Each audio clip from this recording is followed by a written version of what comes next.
الحمد للہ رب العالمین والصلاة والسلام علی نبینا محمد وعلی آلہ وصحبہ اجمعین اما بعد۔ آج ہم ہیں سورۃ الرعد کے ساتھ آیت نمبر 36 کے ساتھ 36۔ اللہ رب العزت یہاں پہ ارشاد فرماتے ہیں والذین، اور وہ لوگ آتیناہم، ہم نے جن کو دی، آتینا ہم نے دی، ہم جن کو، الکتاب کتاب۔ یہاں پہ یہ لفظ بظاہر واحد ہے، یوں لگتا ہے کہ جیسے ایک کتاب کا تذکرہ ہو رہا ہے، لیکن یہ جنس کے لیے ہے، یعنی کہ جتنی آسمانی کتابیں نازل ہوئی ہیں، خصوصاً وہ کتابیں جو یہودیوں اور عیسائیوں کو ملی ہیں، اور وہ لوگ جن کو ہم نے دی الکتاب کتاب، یفرحون، وہ خوش ہوتے ہیں، بما انزل الیک، اس چیز پہ جو نازل کی گئی الیک، آپ کی طرف، ومن الاحزاب، یہ من تبعیضیہ ہے، بعض کا معنی دے گا، کچھ کا معنی دے گا۔ الاحزاب حزب کی جمع ہے، حزب ایک گروہ کو کہتے ہیں، احزاب کئی گروہ، اور گروہوں میں سے کچھ وہ ہیں من جو ینکرو، انکار کرتے ہیں، بعدہ، اس کے کچھ حصے کا، اس کے کچھ حصے کا، کس کے کچھ حصے کا، بما انزل الیک، یعنی کہ جو آپ کی طرف نازل کیا گیا قرآن، اس کے کچھ حصے کا۔ قل، تو کہہ دے، انما، سوائے اس کے نہیں، امرتو، مجھے حکم دیا گیا ہے، ان، یہ کہ اعبد اللہ، میں عبادت کروں اللہ تعالیٰ کی، ولا، اور نہ، اشرکا، میں شریک کروں، بھی، اس کے ساتھ، کس کو، محذوف ہے، یعنی کہ شیئن، کسی بھی چیز کو، یعنی کہ اور نہ میں شریک کروں اس کے ساتھ کسی بھی چیز کو، الیہ، اس کی طرف، یعنی کہ اللہ تعالیٰ کی طرف، ادعو، میں بلاتا ہوں، میں دعوت دیتا ہوں، وَإِلَيْهِ، اور اس کی طرف، الیہ آپ جانتے ہیں اصل میں کیا، الہ اور آگے ضمیر ہے ہوا، اور اس کی طرف یعنی کہ اللہ کی طرف، مآب، لوٹنا ہے، اور با کے نیچے یہاں پہ کسرہ ہے، زیر ہے، یہ کسرہ، یہ زیر اس بات کی دلیل ہے کہ یہاں پہ اصل میں یا بھی ہے، یعنی کہ اصل میں لفظ یوں ہے مآبی، اور اس کی طرف ہے میرا لوٹنا، میرا واپس جانا۔ اس آیت کی تفسیر اللہ رب العزت اس آیت میں ارشاد فرماتے ہیں کہ وہ لوگ جن کو ہم نے کتابیں دی ہیں، مراد اہل کتاب یہودی اور عیسائی، یفرحون، وہ خوش ہوتے ہیں اس قرآن پہ جو اے اللہ کے نبی علیہ الصلوۃ والسلام آپ پہ نازل کیا گیا ہے۔ کیا واقعی یہودی اور عیسائی اس قرآن پہ خوش ہوتے تھے؟ جواب یہ ہے کہ وہ سارے خوش نہیں ہوتے تھے، لیکن ان میں سے وہ جو مسلمان ہوئے، مثال کے طور پہ عبداللہ بن سلام، مثال کے طور پہ سلمان فارسی، مثال کے طور پہ تمیم داری، تو اس قسم کے لوگ جو پہلے یہودی یا عیسائی تھے، بعد میں مسلمان ہوئے، وہ قرآن کریم کے اوپر بہت خوش ہوتے ہیں۔ کیوں؟ کیونکہ قرآن کریم اس کے مطابق ہے جو انہوں نے اپنی کتابوں میں پڑھا تھا۔ ان کو جو نشانیاں بتائی گئی تھیں آخری نبی کی، ان کو جو علامات بتائی گئی تھیں آخری نبی کی اور آخری امت کی، وہ اس قرآن میں موجود ہیں۔ گویا کہ اس قرآن کے ذریعے ان خوشخبریوں کی تصدیق ہوتی ہے جو ان کی کتابوں میں موجود تھی، تو وہ خوش ہوتے ہیں کہ ہمیں وہ حق مل گیا جس کے بارے میں تورات و انجیل میں بتایا گیا تھا۔ ساتھ ہی اللہ نے کہا کہ کئی لوگ، کئی گروہوں میں سے تعلق رکھنے والے کئی لوگ جو ہیں قرآن کریم کے کچھ حصوں کا انکار کرتے ہیں۔ مثال کے طور پہ قرآن کریم میں ایک اللہ کا نام آتا ہے الرحمن، مشرکین مکہ اس کے اوپر انکار کرتے تھے، اس نام کو ماننے کے لیے تیار نہیں تھے، اور جب ان سے کہا جاتا تھا اسجدوا للرحمن، رحمان کو سجدہ کرو، تو کہتے تھے عمر رحمان، یہ رحمان کیا چیز ہے، یعنی کہ اللہ رب العزت کے نام رحمان کا وہ انکار کرتے تھے، اور ایسے ہی قرآن کریم جب بتاتا ہے کہ عیسیٰ علیہ السلام اللہ کے بیٹے نہیں ہیں، عیسیٰ علیہ السلام معبود نہیں ہیں، بلکہ اللہ کے بندوں میں سے ایک عظیم بندے ہیں، عزیر علیہ السلام بھی اللہ کے بیٹے نہیں ہیں بلکہ اللہ کے ایک عظیم بندے ہیں، تو یہ جو قرآن کریم عقیدہ بیان کرتا ہے اس کو برا جانتے ہیں کئی یہودی اور کئی عیسائی۔ اور ایسے ہی نبی علیہ الصلوۃ والسلام کے اوصاف، آپ کی خوبیاں، اس قسم کے امور کو بھی وہ برا جانتے ہیں۔ قل تو کہہ دے انما امرت ان اعبد اللہ ولا اشرک بہ، آپ بتا دیں، قل آپ کہہ دیں، ان کو بتا دیں کہ مجھے تو صرف اور صرف یہ حکم دیا گیا ہے کہ میں اللہ کی عبادت کروں اور عبادت میں اس کے ساتھ کسی کو شریک نہ کروں، یعنی کہ وہ قرآن جو میرے اوپر نازل ہوا ہے اس میں یہی تعلیمات ہیں، وہ کسی قسم کے شرک کے لیے کوئی گنجائش نہیں چھوڑتا، شرک کے لیے کوئی چور راستہ وہ نہیں دیتا، اس میں واضح طور پہ کہا گیا کہ ایک اللہ کی عبادت کرنی ہے اور اس کے ساتھ کسی اور کو شریک نہیں کرنا۔ الیہ ادعو و الیہ مآب، اس اللہ تعالیٰ کی طرف میں بلاتا ہوں، دعوت دیتا ہوں، تو دعوت دینا، دعوت و تبلیغ کا کام کرنا، یہ راستہ ہے آخری نبی جناب محمد الرسول اللہ صلی اللہ علیہ وسلم کا۔ تو خوش نصیب ہیں وہ لوگ جو نبی علیہ الصلوۃ والسلام کے مشن کو اپنائے ہوئے ہیں، آپ کے راستے پہ چل رہے ہیں۔ ومن احسن قولا ممن دعا الی اللہ وعمل صالحا وقال اننی من المسلمین، اس سے بہتر انسان کون ہوگا جو لوگوں کو اللہ کی طرف بلائے اور اعمال صالحہ کا اہتمام کرے اور یہ کہے کہ میں مسلمانوں کا ایک فرد ہوں۔ قل هذه سبیلی ادعو الی اللہ علی بصیرۃ انا ومن اتبعنی، اے اللہ کے نبی علیہ الصلوۃ والسلام آپ ان لوگوں کو بتا دیں یہ ہے میرا راستہ، میں اللہ کی طرف لوگوں کو بلاتا ہوں، تو میں نے اور آپ نے لوگوں کو اللہ کی طرف بلانا ہے، اللہ کی توحید کی طرف، اللہ کے دین کی طرف، اللہ کی جنت کی طرف، ان مسالک کی طرف نہیں جو بعد میں گھڑ لیے گئے، بنا لیے گئے۔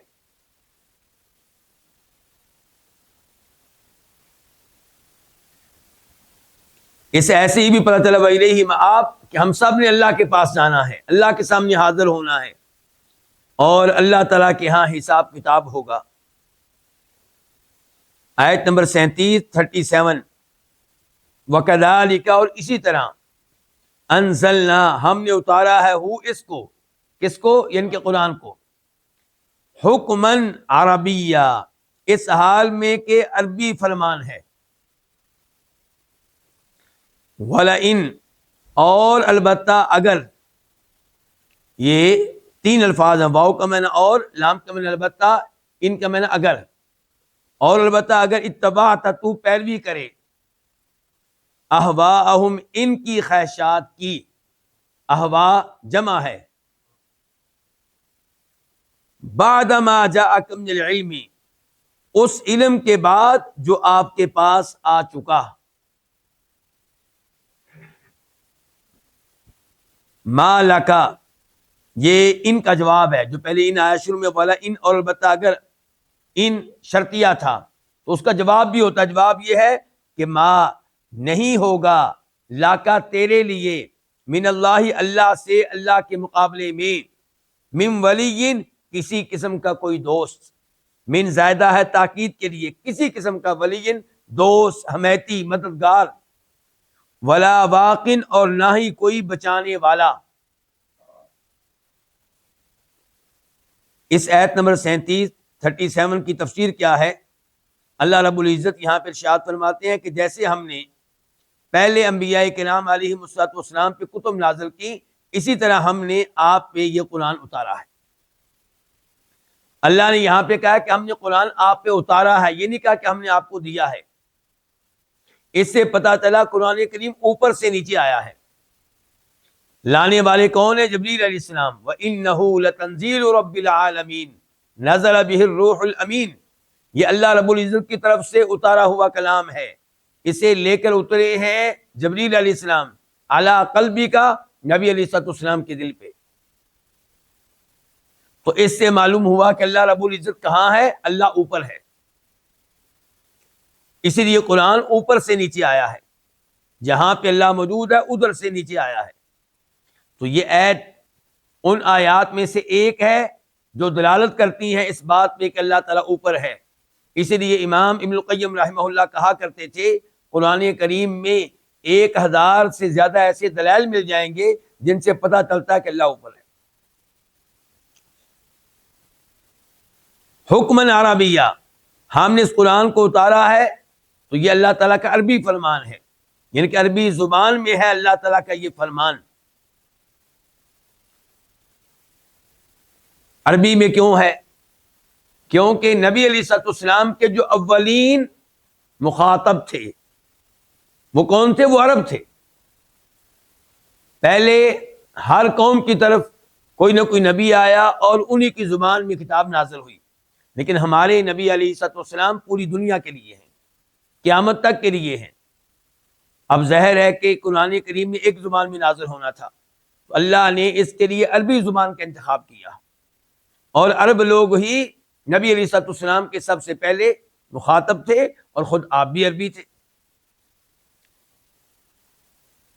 پھر عربوں کی ڈیوٹی لگی کہ وہ یہ دین باقی دنیا تک پہنچائیں، اور عربوں نے نبی علیہ السلام کے زمانے میں اور سلف صالحین کے زمانے میں، تابعین کے زمانے میں، تبع تابعین کے زمانے میں یقیناً یہ قرآن دیگر اقوام تک پہنچایا.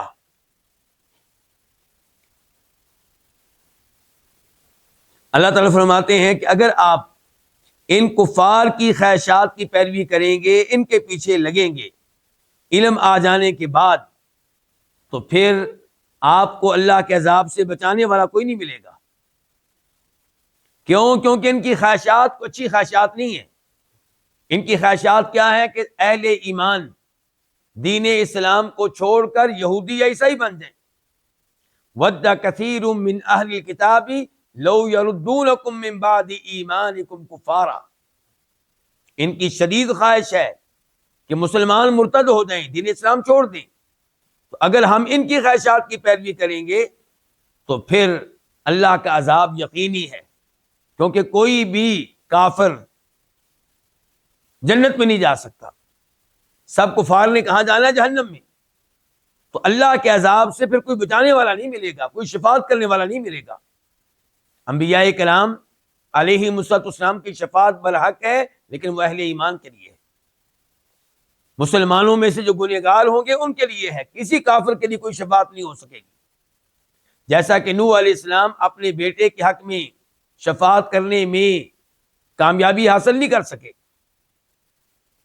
نبی علیہ السلام اپنے چچا ابو طالب کے لیے دعا کرتے رہے، لیکن اللہ رب العزت نے منع کر دیا.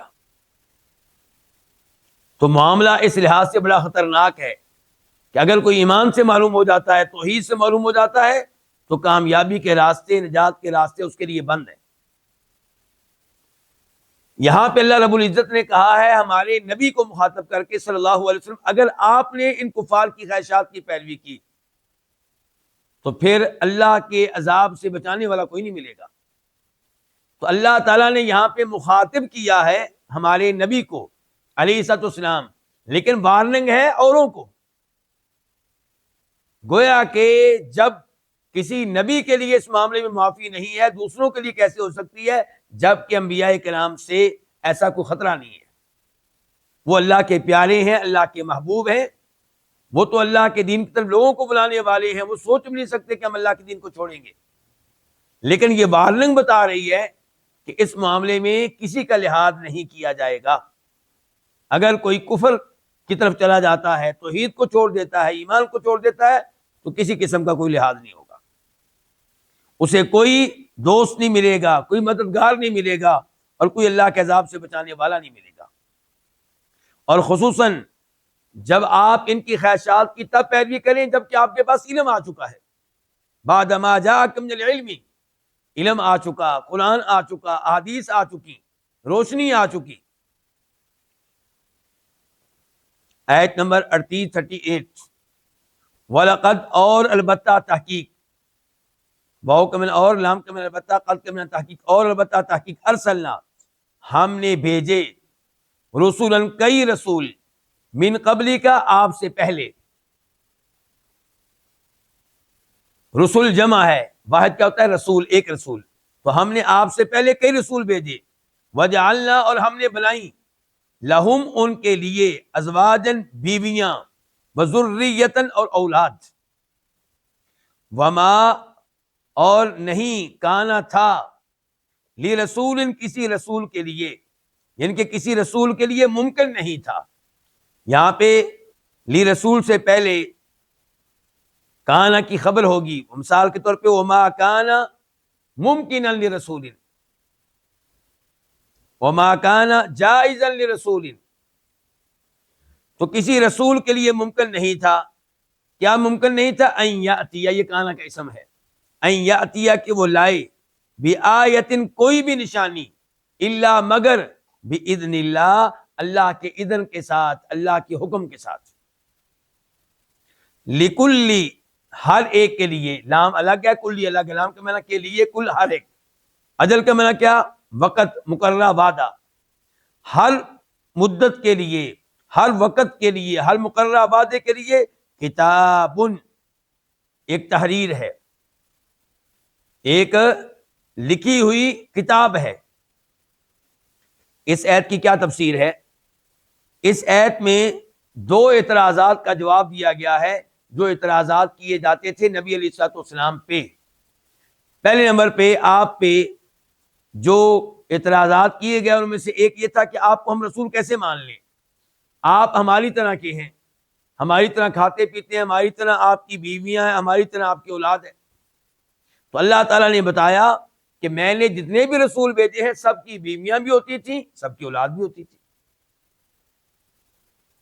بیویاں ہونا, اولاد ہونا, اس کو آپ نے کیسے علامت بنا دیا کسی کے رسول نہ ہونے کی؟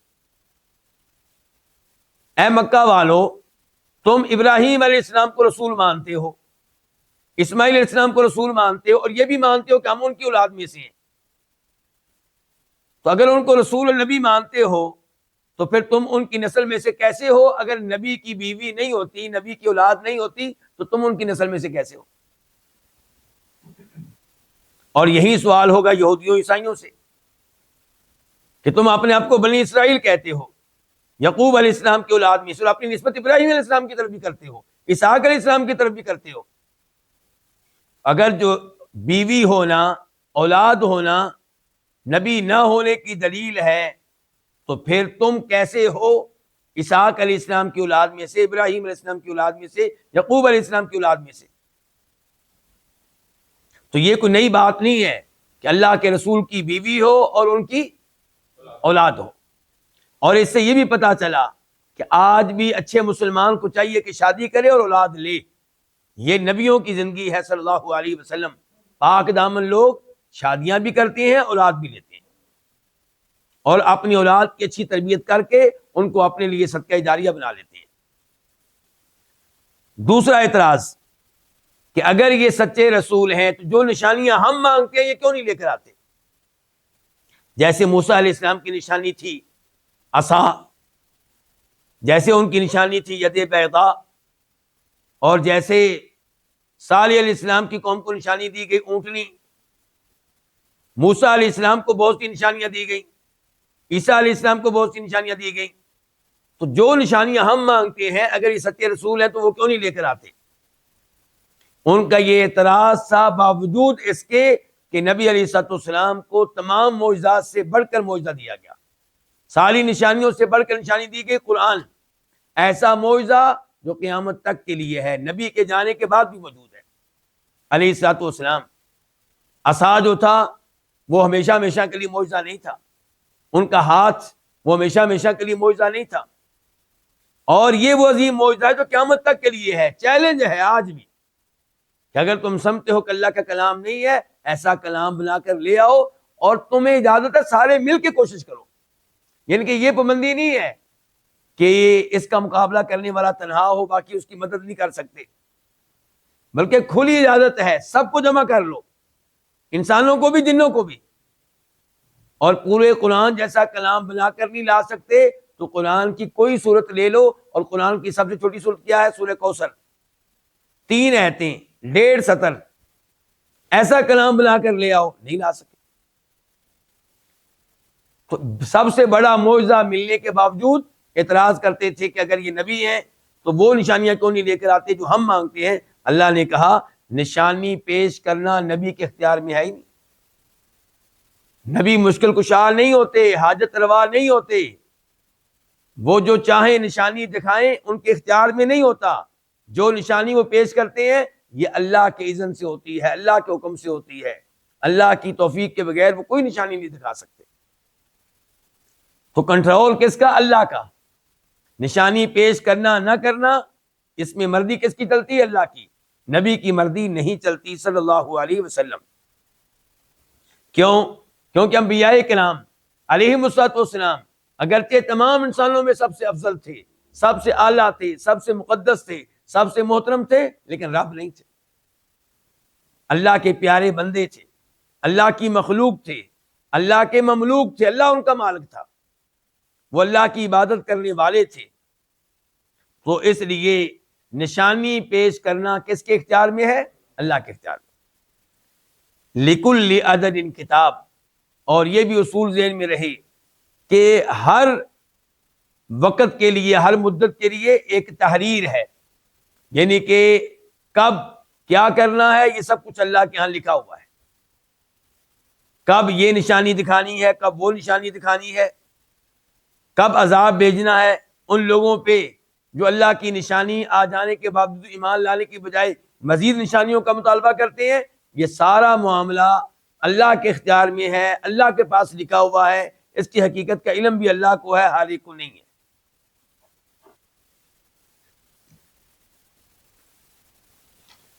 ایت 39 39 یمحو اللہ، یمحو مٹاتا ہے، اللہ مٹاتا ہے، ما یشاء جو وہ چاہتا ہے، وَيُثْبِتُ اور ثابت رکھتا ہے، برقرار رکھتا ہے۔ مراد یہ ہے کہ ما یشاء جو وہ چاہتا ہے، یہاں بریکٹ میں کیا ہوگا؟ جو وہ چاہتا ہے۔ وَعِندَهُ اور اسی کے پاس ہے، ام الکتاب اصل کتاب۔ ام کا معنی کیا کیا ہم نے؟ اصل۔ ام کا لفظی معنی کیا ہوتا ہے؟ ماں، اور ماں اپنی اولاد کی کیا ہوتی ہے؟ اصل ہوتی ہے، جڑ ہوتی ہے۔ تو اللہ تعالیٰ کے پاس ہے اصل کتاب۔ اس آیت کی تفسیر کیا ہے؟ اس آیت کی تفسیر 2 طرح سے کی گئی ہے۔ نمبر 1 یہ کہ اس آیت کا تعلق ہے احکام سے، کہ اللہ جو حکم چاہتا ہے دیتا ہے، اور دینے کے بعد جو احکام چاہتا ہے ان احکام کو وہ برقرار رکھتا ہے، محکم رکھتا ہے، اور جن احکام کو چاہتا ہے منسوخ کر لیتا ہے، کینسل کر لیتا ہے۔ ما ننسخ من آیت او ننسیها ناتی بخیر منها او مثلها الم تعلم ان اللہ علی کل شیء قدیر۔ اللہ تعالی کئی احکام بعد میں کینسل کر دیتا ہے، منسوخ کر دیتا ہے، کہ یمحو اللہ ما یشاء ویثبت۔ پہلی تفسیر یہ ہے کہ اس کا تعلق ہے اس بات سے کہ اللہ تعالی جن احکام کو چاہتا ہے برقرار رکھتا ہے، جن کو چاہتا ہے منسوخ کر دیتا ہے، کینسل کر دیتا ہے، اور اس کے اوپر کوئی اعتراض نہیں کرنا چاہیے، اس پہ ایمان لانا چاہیے، جبکہ یہودی اس پہ اعتراض کرتے تھے۔ اعتراض کیوں نہیں کرنا چاہیے؟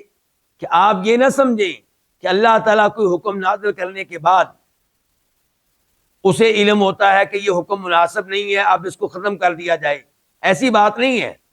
اللہ جن احکام کو کینسل کرتا ہے، منسوخ کرتا ہے، اللہ کو نازل کرنے سے پہلے علم ہوتا ہے کہ بعد میں ان احکام کو کینسل کرنا ہے، اتنے سالوں کے بعد، اتنی مدت کے بعد۔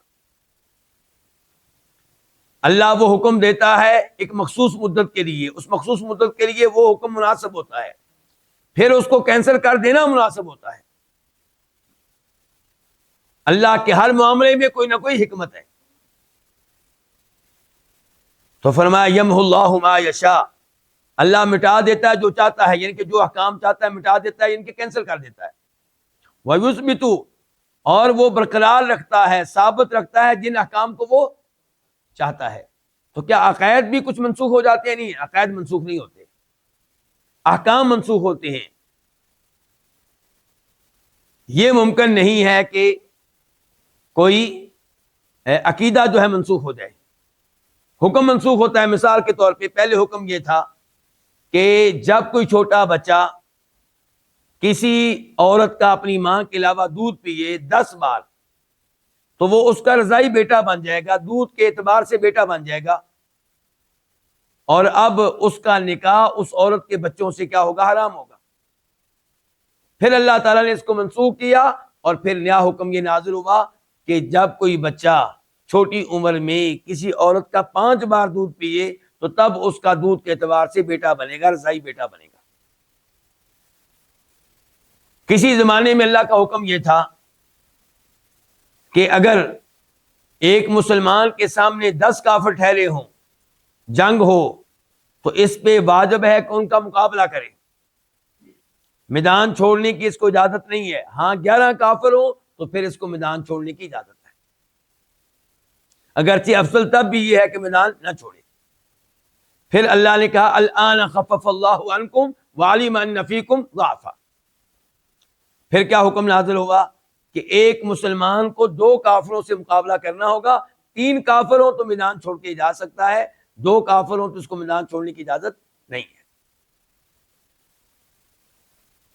وَعِندَهُ أُمُّ الْكِتَابِ، اور اسی کے پاس اصل کتاب ہے، تقدیر کی کتاب ہے، لوح محفوظ ہے، جس میں اللہ نے پہلے سے لکھا ہوا ہے کہ میں نے یہ حکم نازل کرنا ہے، پھر اتنے عرصے کے بعد اس کو کینسل کر دینا ہے، پھر اس کی جگہ پہ نیا حکم یہ دینا ہے۔ تو اس لیے کوئی یہ نہ سمجھے کہ اللہ کے کسی حکم کو منسوخ کرنے کا مطلب یہ ہے کہ نعوذ باللہ اللہ کے علم میں تبدیلی آ گئی ہے، یا اللہ نے جو پہلے حکم نازل کیا تھا نعوذ باللہ اللہ کو اب احساس ہوا ہے کہ وہ غیر مناسب تھا، ایسا کچھ نہیں ہے۔ دوسری تفسیر اس آیت کی یہ ہے کہ اس کا تعلق ہے تقدیر سے، کہ یمحو اللہ ما یشاء ویثبت وعندہ ام الکتاب۔ ایک تقدیر وہ ہوتی ہے جو اٹل ہے، جس میں کوئی تبدیلی نہیں ہوتی، اور ایک تقدیر وہ ہے جس میں تبدیلی ہوتی ہے۔ جس تقدیر میں تبدیلی ہوتی ہے اسے کہتے ہیں تقدیر معلق۔ یمحو اللہ ما یشاء یہ ہو گئی، اور ایک ہے تقدیر وہ مبرم، تقدیر مبرم، جس میں تبدیلی بالکل نہیں ہوتی۔ تو اللہ نے اس آیت میں بتا دیا کہ میری تقدیر کے 2 حصے ہیں، 2 قسمیں ہیں۔ وَعِندَهُ أُمُّ الْكِتَابِ، اور اللہ کے پاس ہے اصل کتاب لوح محفوظ۔ اس دوسری تفسیر کے مطابق وضاحت کر دی جائے مسئلے کی کہ ایک طرف تو ہمارے پاس یہ حدیث ہے کہ جف القلم بما انت لاق، ہمارے پاس وہ احادیث ہیں جن سے پتہ چلتا ہے کہ تقدیر کا قلم خشک ہو، تقدیر کے صحیفے خشک ہو چکے، یعنی کہ تقدیر میں کوئی تبدیلی نہیں ہوگی۔ اور ایک طرف ہم سنتے ہیں کہ تقدیر کو دعا تبدیل کر دیتی ہے۔ تو کون سی بات ٹھیک ہے، کون سی غلط ہے؟ جواب یہ ہے کہ دونوں باتیں ٹھیک ہیں، لیکن صورتحال کو سمجھنے کی ضرورت ہے، معاملے کو سمجھنے کی ضرورت ہے۔ اللہ کی تقدیر جو بنیادی تقدیر ہے اس میں کبھی تبدیلی نہیں ہوتی، لیکن اللہ کی وہ تقدیر جو فرشتوں کو دے دی جاتی ہے، مثال کے طور پہ شب قدر کو فرشتوں کو تقدیر دے دی جاتی ہے میری اور آپ کی کہ آئندہ 1 سال میں یہ لوگ فوت ہونے والے ہیں اور یہ بیمار ہونے والے ہیں وغیرہ وغیرہ۔ اس تقدیر میں جو فرشتوں کے پاس آ چکی ہے تبدیلی ہو جاتی ہے دعاؤں کی وجہ سے۔ اب فرشتے کے لحاظ سے تقدیر کیا ہو گئی ہے؟ تبدیل ہو گئی، لیکن حقیقت میں کیا ہے کہ اللہ کے پاس یہ پہلے ہی لکھا ہوا تھا کہ یہ انسان دعا کرے گا تو اس کی دعا کرنے کی وجہ سے یہ تبدیلی ہوگی۔ اللہ کے ہاں یہ تبدیلی بھی لکھی ہوئی تھی۔ ایسا نہیں ہے کہ اللہ تعالیٰ نے ہمارے بارے میں ایک فیصلہ لکھ دیا ہو اور ہم نے اتنی دعائیں کی ہوں کہ اللہ تعالیٰ وہ فیصلہ تبدیل کرنے پہ مجبور ہو گیا ہو۔ ایسا نہیں ہے، لیکن مجھے اور آپ کو چونکہ پتہ نہیں ہے کہ ہمارے بارے میں کیا لکھا ہوا ہے، تو مجھے اور آپ کو محنت کرنی ہے، دعائیں کرنی ہے، اور اللہ تعالیٰ کے ساتھ اس نے ظن رکھنا ہے، خیر کی امید رکھنی ہے کہ اللہ تعالیٰ کسی پہ ظلم کرنے والا نہیں ہے، زیادتی کرنے والا نہیں ہے۔ تو ہم کیا کریں گے؟ دعائیں کریں گے کہ یا اللہ مجھے عذاب قبر سے بچانا، عذاب جہنم سے بچانا، یا اللہ مجھے اولاد دے، مجھے رزق دے۔ ہم محنت بھی کریں گے، دعائیں بھی کریں گے، اور اللہ سے خیر کی امید رکھیں گے۔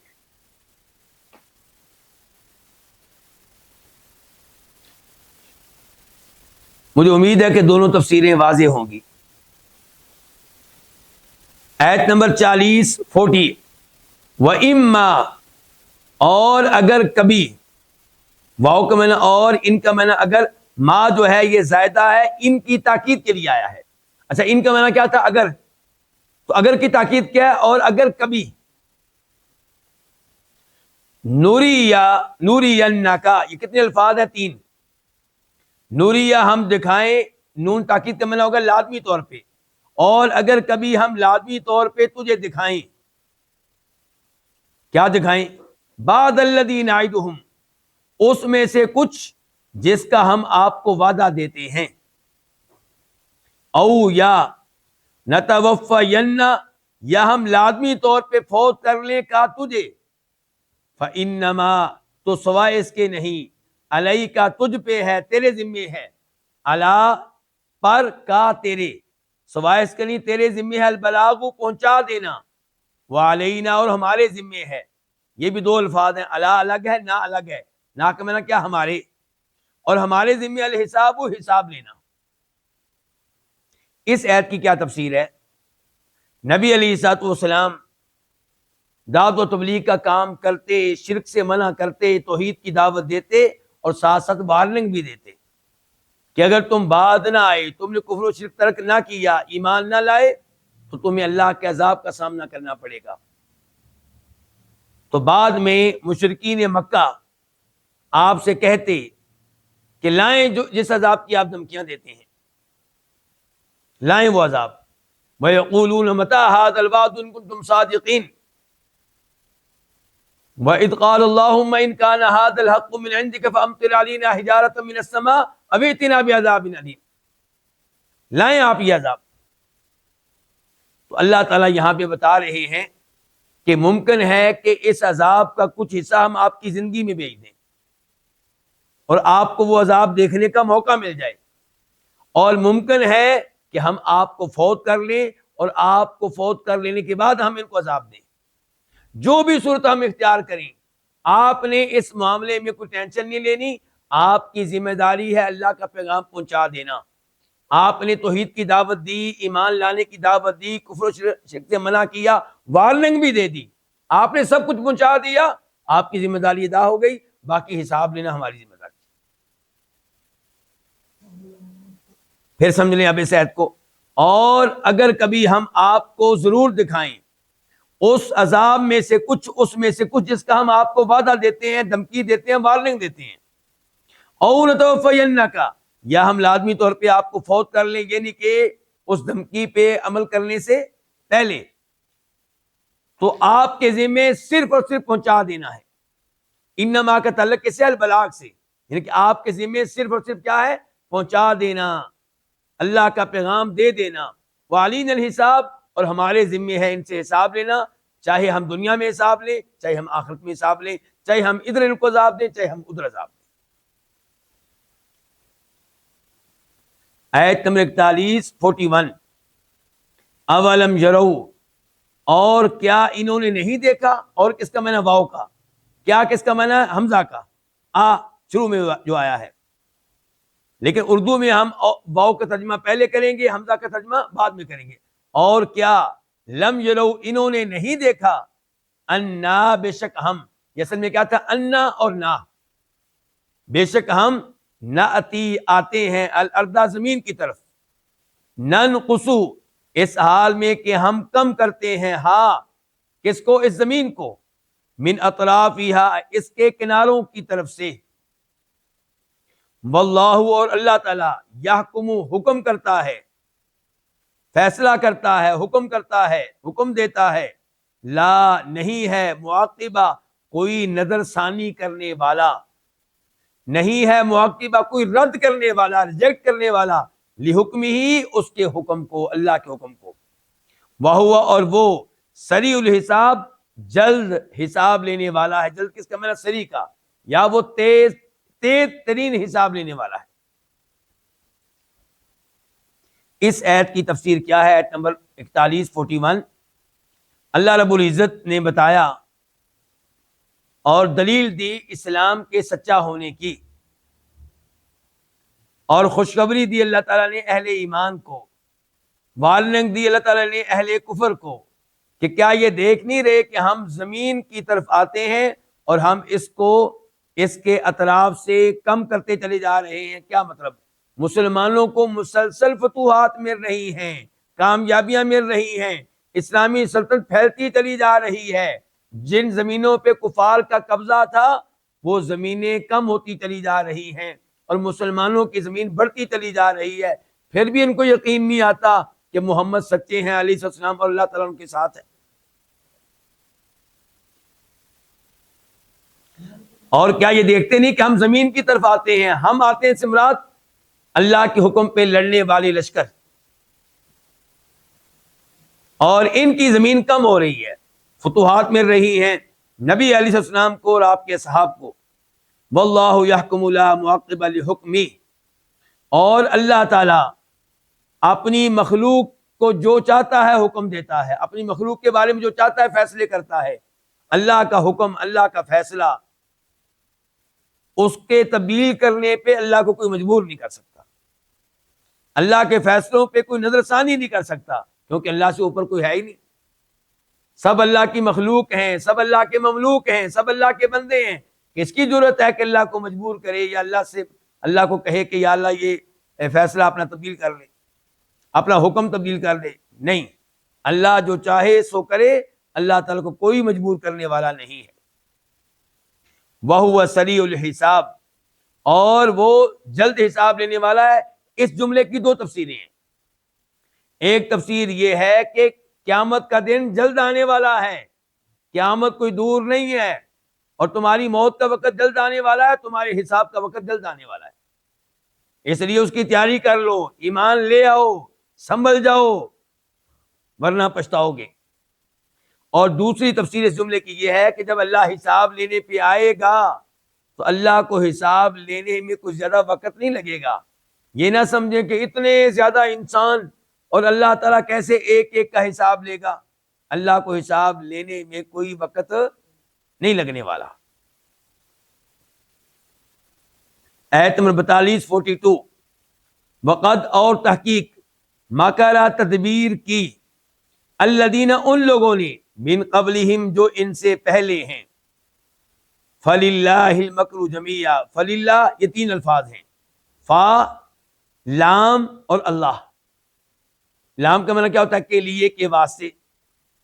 فللہ تو اللہ ہی کے لیے ہے، المکر تدبیر، جمیعاً ساری کی ساری، یعلم وہ جانتا ہے، ما جو، تکسب کرتا ہے، کماتا ہے، کرتا ہے، کل نفس ہر انسان، ہر جان، وسیعلم اور ان قریب جان لیں گے، سین کا معنی ان قریب، اور ان قریب جان لیں گے، الکفار کافر، کیا جان لیں گے؟ یہ جان لیں گے کہ لمن عقبی الدار، اس گھر کا اچھا انجام کس کے لیے ہے؟ دار، اس گھر کا، عقبہ اچھا انجام، لمن کس کے لیے ہے؟ لمن دو الفاظ ہیں، لام اور من۔ من کس کے؟ لام کے لیے۔ اللہ رب العزت نے یہاں پہ خبردار کیا اور نبی علیہ الصلوۃ والسلام کو حوصلہ بھی دیا، کفار کو خبردار کیا۔ وہ کیا؟ کہ آج نبی علیہ الصلوۃ والسلام کے خلاف، مسلمانوں کے خلاف چالیں چل رہے ہیں یہ کافر، سازشیں کر رہے ہیں یہ کافر، تدبیریں کر رہے ہیں یہ کافر۔ تو اللہ تعالی نے بتایا آپ کو حوصلہ دینے کے لیے، کافروں کو وارننگ دینے کے لیے، کہ پہلے کفار بھی اپنے نبی کے خلاف سازشیں کرتے رہے، چالیں چلتے رہے، تدبیریں کرتے رہے، لیکن اللہ کی تدبیر غالب آتی ہے اور انسانوں کی تدبیریں وہاں پہ فیل ہو جاتی ہیں۔ فَلِلَّهِ الْمَكْرُ جَمِيعًا، اصل تدبیر کس کی ہے؟ اللہ کی۔ کیوں؟ کیونکہ اللہ جانتا ہے ہر انسان کے بارے میں یہ کیا کر رہا ہے، کیا کرنے والا ہے، اور یہ نہیں جانتے، تو پھر کس کی تدبیر غالب آئے گی؟ اللہ کی۔ اور یہ کافر ان قریب جان لیں گے کہ اس گھر کا اچھا انجام کس کے لیے ہے، اس گھر کا یعنی کہ دنیا کا اچھا انجام جو آخرت میں ہے، انجام آخرت میں ہے نا، اس گھر کا اچھا نتیجہ یعنی کہ اس گھر میں جو زندگی آپ گزار رہے ہیں اس زندگی کا اچھا انجام کس کو ملے گا؟ نبی علیہ السلام اور آپ کے صحابہ کرام کو یا ان کفار کو؟ ان قریب ان کو پتہ چل جائے گا۔ کب؟ فوت ہوتے ہی آنکھیں کھل جائیں گی، قیامت آتے ہی آنکھیں کھل جائیں گی، پتہ چل جائے گا حق پہ کون تھا دنیا پہ رہتے ہوئے، توحید کی دعوت دینے والے یا کفر و شرک کے لیے محنت کرنے والے۔ آیت نمبر 43 43 وَيَقُولُ الَّذِينَ كَفَرُوا، اور کہتے ہیں وہ لوگ جنہوں نے کفر کیا، لستا تو نہیں ہے، لیسا کا معنی ہوتا ہے وہ نہیں ہے، لستا تو نہیں ہے، کیا نہیں ہے؟ مرسلن کسی قسم کا رسول۔ قل تو کہہ دے، کفا کافی ہے، باللہ با زائدہ، با کیا ہے؟ زائدہ، اب ہم کیا کہیں گے؟ بہت کافی ہے، اللہ تعالی، شہیدن بطور گواہ، بینی میرے درمیان، و بینکم اور تمہارے درمیان، بین کا معنی کیا ہوتا ہے؟ درمیان، یا کا معنی میرے، کم کا معنی تمہارے، ومن اور وہ کہ من عندہ جس کے پاس ہے، من جس کے عندہ جس کے پاس، اور جس کے پاس ہے علم الکتاب کتاب کا علم۔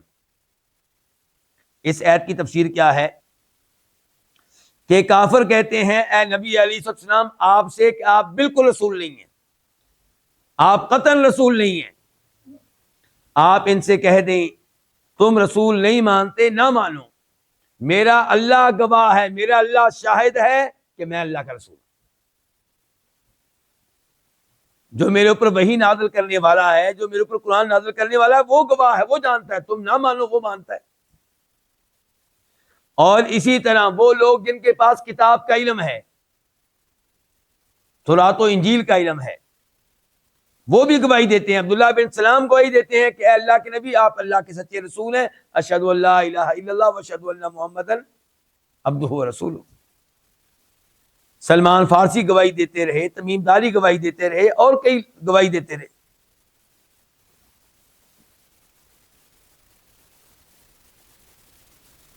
اس کے ساتھ ہی یہ سورت اپنے اختتام کو پہنچی، اور اب ہم شروع کرتے ہیں سورہ ابراہیم۔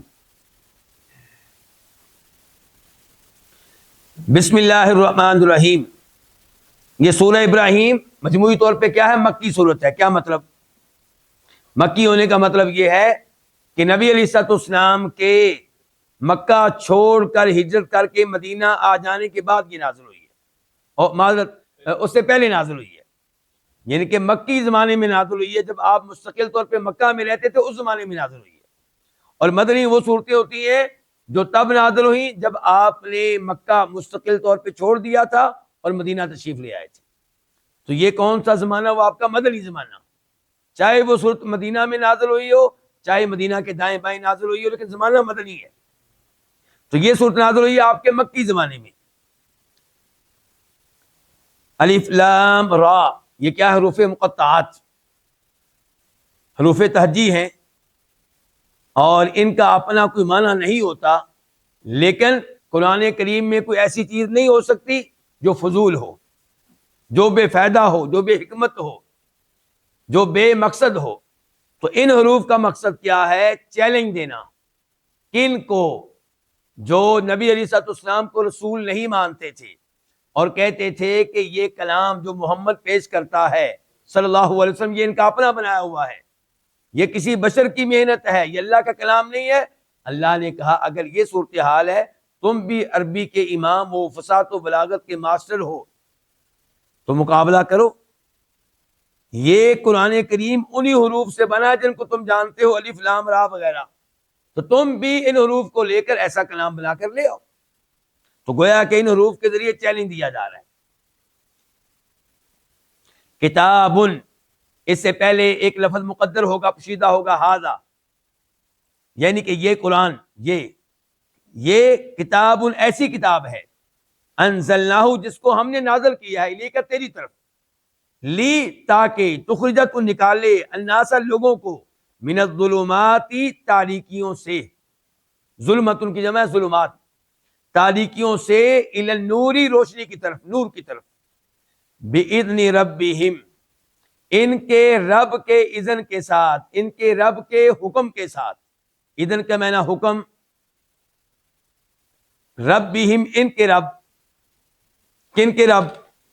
لوگوں کے، پیچھے آیا نا لتخرج الناس، لوگوں کے، الی صراط العزیز الحمید، یعنی کہ یہاں پہ میں کیا کہہ رہا ہوں، یعنی کہ کیونکہ الی صراط یہ بدل ہے الی النور سے، تو معنی ہو گیا یعنی کہ العزیز الحمید کے راستے کی طرف، صراط کا معنی کیا؟ راستہ، العزیز اللہ کا نام جو سب پہ غالب ہے، العزیز، الحمید جو خوب قابل تعریف ہے۔ تو اب دیکھیے تفسیر کیا ہے کہ یہ قرآن ایک ایسی کتاب ہے جس کو ہم نے آپ کی طرف نازل کیا ہے، کس نے؟ اللہ نے، اور یہاں پہ کیا کہا گیا؟ ہم نے نازل کیا، یہ نہیں کہا کہ ہم نے آپ کو دیا ہے، تو پتہ چلا کہ اللہ نے اس کو اوپر سے نیچے اتارا ہے، جہاں پہ اللہ ہے وہاں سے نیچے آیا ہے۔ جبریل علیہ السلام نے یہ قرآن اللہ سے سنا، اللہ نے قرآن باقاعدہ پڑھا، جبریل علیہ السلام نے اللہ سے سنا اور اس کو لے کر نازل ہوئے نبی علیہ الصلوۃ والسلام کی طرف۔ کیوں نازل کی اللہ نے؟ لتخرج الناس، تاکہ نبی علیہ السلام لوگوں کو نکالنے اس قرآن کے ذریعے اندھیروں سے، اندھیرے کس کے؟ کفر و شرک کے، گمراہی کے اندھیرے، اور نکال کر کہاں لے کر آئے؟ نور کی طرف، نور ایمان کا نور، ایمان کی روشنی۔ اچھا اندھیروں کی باری آئی تو جمع کا لفظ ہے، نور کی باری آئی تو واحد کا لفظ ہے، کیونکہ دین اسلام ایک ہے، سچا دین ایک ہے اور یہ نور ہے، اور اندھیرے کئی ہیں، کفر و شرک کے اندھیرے، آج کے زمانے میں یہودیت ایک اندھیرا ہے، عیسائیت اندھیرا ہے، قادیانیت اندھیرا ہے، ہندوازم اندھیرا ہے، سکھوں کا دین اندھیرا ہے، اور بھی پتہ نہیں کتنے مذاہب ہیں، کتنے ادیان ہیں، یہ سب اندھیرے ہیں۔ بِإِذْنِ رَبِّهِمْ آپ لوگوں کو نکالیں گے تاریکیوں سے نور کی طرف ان کے رب کے حکم سے، یعنی کہ اللہ کی توفیق کے بغیر یہ کام نہیں ہو سکے گا۔ تبلیغ تو آپ سب کو کریں گے، دعوت آپ سب کو دیں گے، لیکن آپ کی بات کا اثر وہ لے گا، ایمان وہ قبول کرے گا، کلمہ وہ پڑھے گا جس کو اللہ توفیق دے گا۔ ابو طالب آپ کے چچا روشنی والے گھر میں رہتے تھے، روشنی ان کے گھر میں تھی، بھتیجا اس گھر میں تھا، لیکن وہ ایمان قبول نہیں کر سکے کیونکہ اللہ کا اذن نہیں تھا۔ اِنَّكَ لَا تَهْدِي مَنْ أَحْبَبْتَ وَلَكِنَّ اللَّهَ يَهْدِي مَن يَشَاءُ، ہدایت آپ کے ہاتھ میں نہیں، ہدایت کس کے ہاتھ میں ہے؟ اللہ کے ہاتھ میں۔ نوح علیہ السلام اپنے بیٹے کو ہدایت نہیں دے سکے، ابراہیم علیہ السلام اپنے باپ کو ہدایت نہیں دے سکے، یعنی کہ ہدایت اس لحاظ سے دیتے رہے کہ رہنمائی کرتے رہے، لیکن کلمہ پڑھنے کی توفیق دینا یہ کام نہیں کر سکے۔ الی صراط العزیز الحمید، یعنی کہ ہم نے قرآن آپ کی طرف اتارا ہے تاکہ آپ لوگوں کو نکالے اندھیروں سے نور کی طرف۔ نور سے مراد کیا؟ یعنی کہ اللہ کے راستے کی طرف۔ کس کا راستہ؟ اللہ کا، وہ اللہ جس کا نام کیا؟ العزیز، جو عزیز ہے، جو حمید ہے، عزیز و حمید اللہ کے راستے کی طرف۔ اللہ الذی لہ ما فی السماوات وما فی الارض، یہ اللہ جس کا نام یہاں پہ ذکر ہوا ہے العزیز الحمید، اس کا مزید تعارف حال ہے۔ آیت نمبر 2 اللہ یعنی کہ وہ اللہ جس کے لیے ہے وہ جو آسمانوں میں ہے اور وہ جو زمین پہ ہے، وویل اور بڑی ہلاکت ہے، للکافرین کافروں کے لیے، من عذاب شدید شدید عذاب میں سے۔ لفظ اللہ یہ بھی بدل ہے، یعنی کہ کہا گیا تھا کہ آپ لوگوں کو نکالیں اندھیروں سے نور کی طرف، روشنی کی طرف، ایمان کی طرف۔ یہ نور جو اللہ تعالیٰ کا راستہ ہے، وہ اللہ جو عزیز ہے، سب پہ غالب ہے، وہ اللہ جو حمید ہے، جو خوب قابل تعریف ہے، ہر قسم کی حمد کے لائق ہے، ہر قسم کی حمد اس کا حق ہے، یعنی کہ وہ اللہ، یہ بھی بدل ہے نا، یعنی کہ وہ اللہ جس کے لیے وہ سب کچھ ہے جو آسمانوں پہ ہے، جو زمین پہ ہے، یعنی کہ آسمانوں زمین کی ہر چیز کا وہ مالک ہے، ہر چیز کا وہ خالق ہے، ہر چیز کی وہ تدبیر کرنے والا ہے۔ آسمانوں زمین کی ہر چیز اس کے لیے ہے، کیا مطلب؟ اس کی مخلوق ہے، اس کے لیے یعنی کہ اس کی ملکیت ہے، اس کے لیے ہے یعنی کہ ان سب کی تدبیر کرنے والا وہ ہے۔ وویل، اور بڑی ہلاکت ہے، بڑی کس کا معنی ہے؟ تنوین کا، تعظیم کے لیے، اور بڑی ہلاکت ہے کفر کرنے والوں کے لیے۔ وہ ہلاکت کیا ہے؟ من عذاب شدید، شدید عذاب کی شکل میں۔ یہ شدید عذاب دنیا میں بھی آ سکتا ہے ورنہ آخرت میں آئے گا۔ ایت نمبر 3 الذین، جو، یہ الذین یہ کیا ہے؟ الکافرین کی صفت ہے۔ الکافرین کی کیا ہے؟ یہ جو کہا گیا ہے کہ بڑی ہلاکت ہے کافروں کے لیے، ان کافروں کا تعارف، ان کافروں کی یعنی کہ غلط باتیں۔ الذین، جو یستحبون، بہت محبت کرتے ہیں، بہت ترجیح دیتے ہیں، الحیات الدنیا، دنیاوی زندگی کو، علی الآخرت، آخرت پہ، ویصدون، اور جو روکتے ہیں، عن سبیل اللہ، اللہ کے راستے سے، سبیل راستہ، ویبغون، اور جو ڈھونڈتے ہیں، تلاش کرتے ہیں، ہاں اس راستے میں، عوجن، کوئی نہ کوئی کجی۔ اولئک، یہ لوگ، فی ضلال بعید، دور کی گمراہی میں ہیں۔ ضلال گمراہی، بعید دور کی۔ اس ایت کی کیا تفسیر ہے؟ پہلے نمبر پہ آپ کے پاس ایک آپشن یہ ہے، ایک یہ ہے کہ آپ الذین کو صفت بنا لیں، کس کی؟ الکافرین کی۔ تو پھر معنی کیا ہوگا کہ ہلاکت شدید عذاب کی شکل میں ان کافروں کے لیے ہے جو دنیاوی زندگی کو بہت زیادہ ترجیح دیتے ہیں آخرت پہ، اور جو روکتے ہیں اللہ کے راستے سے، یعنی کہ لوگوں کو اسلام قبول کرنے سے منع کرتے ہیں، جو مسلمان ہوتے ہیں ان کو تکلیفیں دیتے ہیں، اور اللہ تعالیٰ کے راستے میں کجی تلاش کرتے ہیں، اسلام کے خلاف شکوک و شبہات کا یعنی کہ بازار گرم رکھتے ہیں، شکوک و شبہات کا اظہار کرتے رہتے ہیں، اسلام پہ اعتراض کرتے رہتے ہیں۔ مثال کے طور پہ آج کل کے زمانے میں کیا کجی تلاش کرتے ہیں؟ لو جی، یہ تو وہ دین ہے جو کہتا ہے کہ عورت کی وراثت، بیٹی کی وراثت بیٹے کے مقابلے میں کیا؟ آدھی ہے۔